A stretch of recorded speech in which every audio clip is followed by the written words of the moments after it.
संदेश झूठ से हटके। लालू यादव के घर दही चूड़ा खाने जाएंगे नीतीश कुमार। अगर ऐसी खबरें आ रही हैं तो इसका क्या मतलब निकाला जाए? जी प्रेम जी।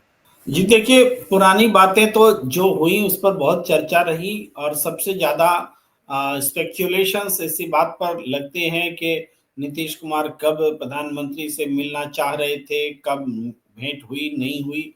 लेकिन ताजा घटना क्या है?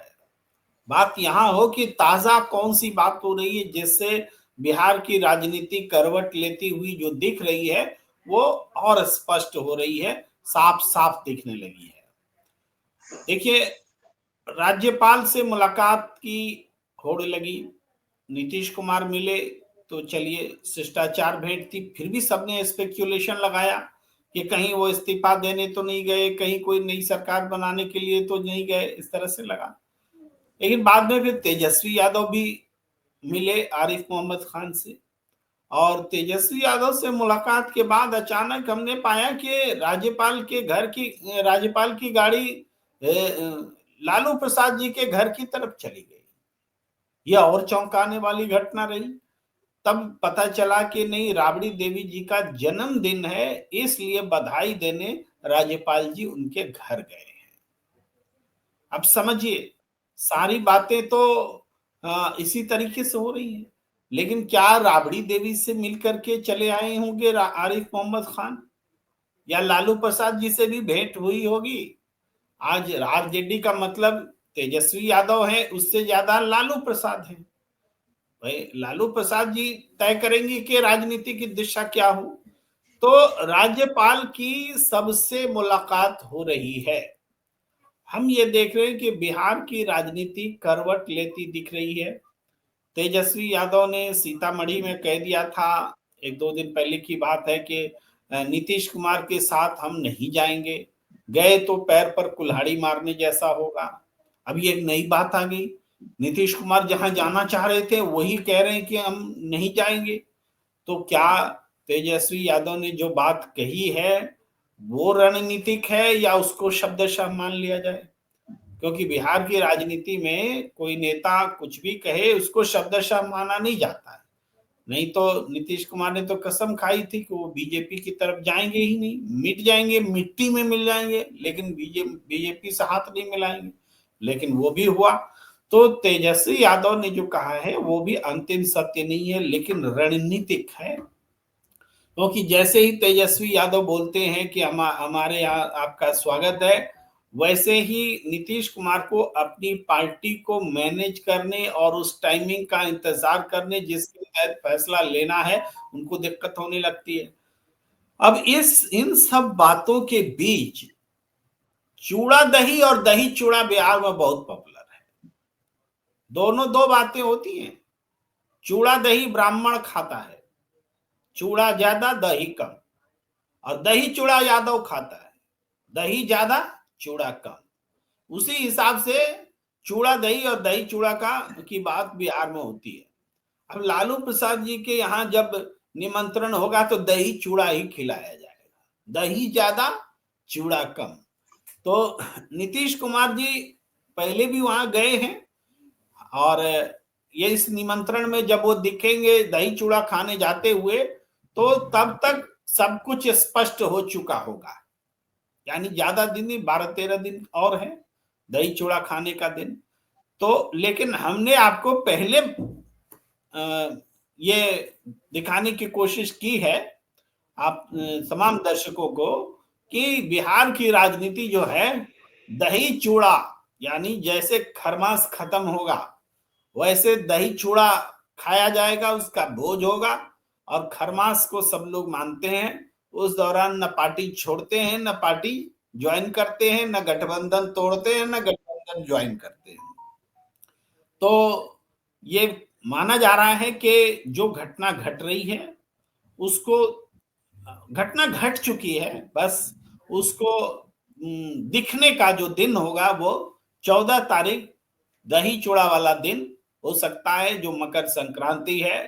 जो पूरे देश में अलग अलग नामों से मनाया जाता है, और बिहार की राजनीति भी उसी दिन अगले चुनाव की तैयारी के लिए करवट लेती हुई दिखेगी। जोशी जी। जी सर, आपने अभी कहा कि राज्यपाल का नाम लिया आपने और कहा कि वो राबड़ी देवी के जन्मदिन पर गए, और राज्यपाल तो आज उनके साथ नालंदा भी गए, और मेरा ख्याल अभी उन्हें 1-2 दिन ही हुए हैं, नए राज्यपाल आए हैं उनकी शपथ लिए हुए, और वो अपना कामकाज और फाइलें देखने की बजाय वो नीतीश कुमार के साथ भी निकल गए और राबड़ी देवी के साथ भी निकल गए। लेकिन राज्यपाल है तो केंद्र सरकार के ही व्यक्ति, तो इसे आप किस तरीके से लेते हैं? ये क्या मतलब खिचड़ी क्या है ये? देखिए, राज्यपाल आरिफ मोहम्मद खान राजनीति की बहुत गहरी समझ रखते हैं, और उसी समझ को उन्होंने नरेंद्र मोदी के शासन में आने के बाद एक तरह से अपने पुराने समय को, राजीव गांधी के समय की बात को पब्लिक के सामने ला करके, कांग्रेस को गाली दे करके, राजीव गांधी को गलिया करके उन्होंने अपना नंबर बनाया और उनको राज्यपाल की कुर्सी मिली। वो राज्यपाल से ज्यादा बड़े पॉलिटिशियन हैं, और राज्यपाल से उनके व्यक्तिगत संबंध लालू प्रसाद जी से भी बहुत गहरे हैं, नीतीश कुमार से भी बहुत गहरे हैं। इसका मतलब है कि हो सकता है कि आरिफ मोहम्मद खान भी आने वाले समय की सियासत को देखते हुए वो भी कोई अपने लिए नई भूमिका तलाश रहे हो सकते हैं। ये मान के मत बैठिए कि नरेंद्र मोदी जी की मंशा को पूरा करने के लिए वो वहां बैठे हैं।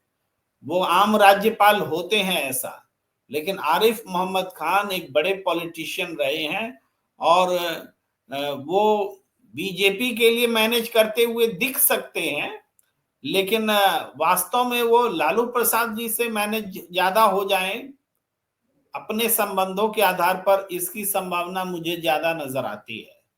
तो मैं एक नई बात कह रहा हूं जिस पर विश्वास करना थोड़ा मुश्किल होगा लोगों को, दर्शकों को, लेकिन हम जहां तक जानते हैं आरिफ मोहम्मद खान और लालू प्रसाद के बीच बहुत गहरी दोस्ती रही है, और राजनीतिक रूप से कहीं ये दोस्ती नया आकार लेता हुआ नजर ना आए। देखिए, ऐसा है कि राज्यपाल कोई भी हो, वो निर्णायक भूमिका बीजेपी के पक्ष में ही लेगा।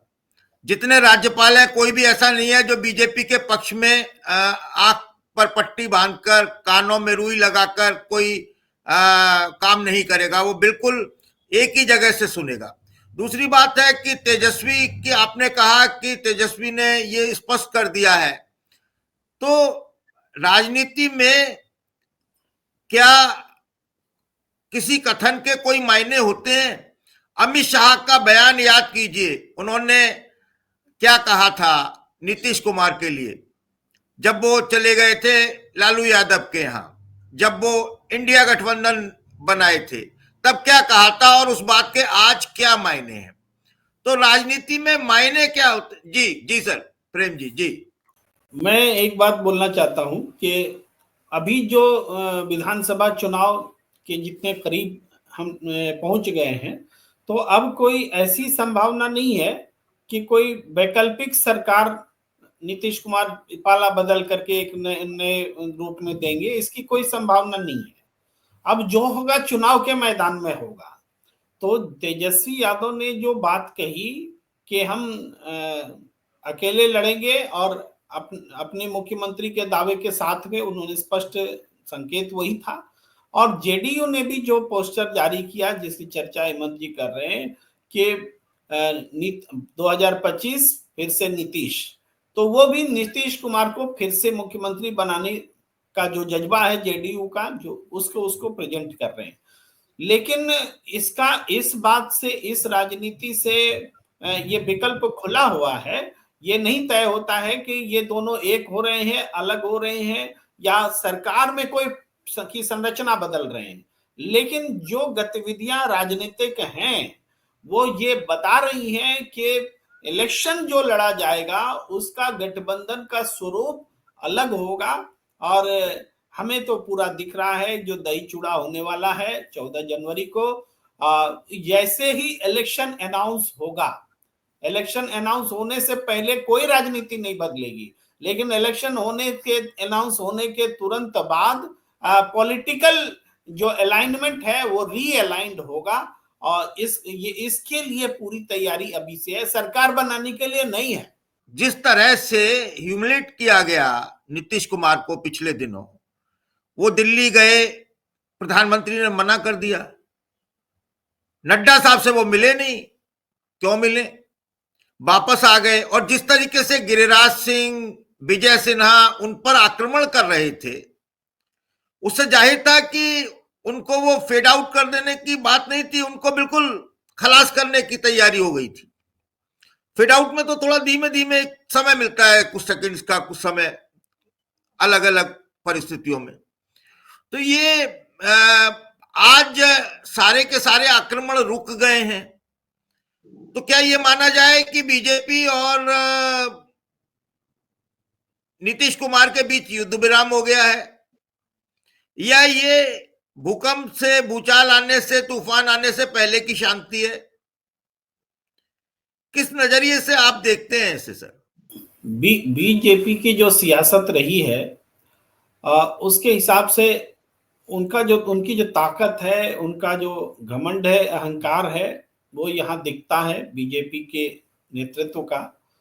और ये भी दर्शाने की कोशिश हुई है कि आप चले भी जाएंगे, आपकी पार्टी मेरे कब्जे में है। चर्चा भी इसी रूप में छेड़ी गई है। बहुत सारे लोग कह रहे हैं कि अगर नीतीश कुमार ने फैसला लिया गठबंधन से हटने का तो उनकी पार्टी टूट जाएगी, इसलिए नीतीश तो मजबूर है, उनको तो हमारे साथ रहना ही पड़ेगा। मैसेज यहां से यही निकलता है, और निकालने के लिए पूरा जो आबो हवा है वो बनाई जा रही कि यही मैसेज है, नीतीश जाएंगे कहाँ, रहना तो हमारे साथ होगा और हम जैसे चाहेंगे वैसे होगा। अब वो बात नहीं कि नीतीश जो बोलेंगे वही होगा, अब वो बात है जो हम बोलेंगे वो होगा। इसी चीज की लड़ाई है। और चूंकि महाराष्ट्र का उदाहरण सामने है, एक अच्छे खासे मुख्यमंत्री जिनको बनाया इन्होंने, उसको उनसे मुख्यमंत्रीशिप ले ली, तो नीतीश कुमार का डरना भी स्वाभाविक है कि ये हमको भी उसी रास्ते पर ले चलना चाहते हैं। तो ये सब चीजें तो हैं, लेकिन इसके बाद ऐसा नहीं कि अभी इनडिसिसिव पॉलिटिक्स चल रही है, बिल्कुल निर्णयात्मक रूप से रुख ले लिया गया है, उसके हिसाब से चालें चली जा रही है। अब उस चाल को समझना या समझ पाना, देखना या देखने की क्षमता होना सबकी अलग अलग हो सकती है, सटीक हो सकती है और सटीक नहीं हो सकती। लेकिन आगे का चुनाव अब लगभग तय है, तय कर चुके हैं लोग कि कैसे कौन किस खेमे में होगा, क्योंकि वही नीतीश कुमार दोबारा दिल्ली आते हैं। भाई पहले भी तो वो आ सकते थे, एक और मौका था जब नहीं आए थे, एनडीए की बैठक हुई थी, नहीं आए थे। फिर मनमोहन सिंह जी का डेथ हुआ तो वो इसलिए भी नहीं आए गए होंगे, ऐसा लगता है कि भाई जाएंगे तो वो दोनों से मुलाकात हो जाएगी स्मशान घाट पर, या उससे बचा जाए। तो उसके अगले दिन पहुंचे, मनमोहन सिंह जी के घर पहुंचे स्वर्गीय मनमोहन सिंह जी, और उसके बाद की भी एक चर्चा है कि कांग्रेस की लीडरशिप से उनकी मुलाकात हुई।